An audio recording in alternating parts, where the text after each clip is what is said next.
সাকিবের উচিত সে যেটা করেছে বা করতে, যদি আপনাদের কাছে আমি মনে করি সে অনেক কিছু ভুল করেছে।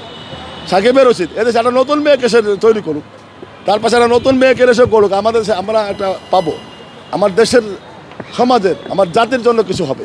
এ বিষয় হলো স্থানকাল পাত্র ভেদে পথ চলা উচিত। আমার দেশে সাকিব খান, আপনারা দেখেন মান্নাকে দেখেছেন।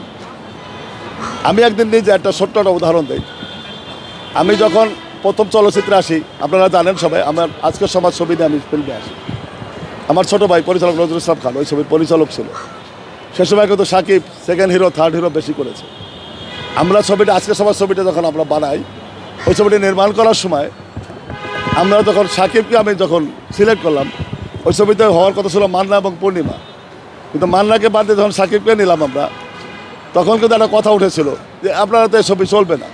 আমার কথা হলো ছিল কিনা, নতুনকে যদি সুযোগ দেওয়া না হয় তাহলে ভালো কিছু আসবে কী করে। আজকে কিন্তু দেখেন সেই সাকিব বাংলাদেশের সুপারস্টার হয়েছে, সুপারস্টার হয়েছে বটে, কিন্তু সাকিবের উচিত সে যেটা করেছে বা করতে, যদি আপনাদের কাছে আমি মনে করি সে অনেক কিছু ভুল করেছে।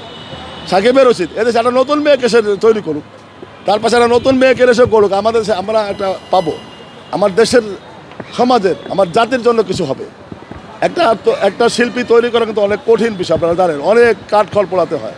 সাকিবের পেছনে কিন্তু দেশের প্রযোজকরা অনেক কাঠখড় পোড়ে, অনেক পরিচালকেরা অনেক কাঠখড় পুড়িয়ে তাকে কিন্তু সাকিব খান বানিয়েছে। তার উচিত তার এই সব চিন্তা ভাবনা বাদ দিয়া বাংলাদেশের শিল্পী নতুন ছেলে মেয়েদের কাজ করলেও সাকিবের ছবি চলে।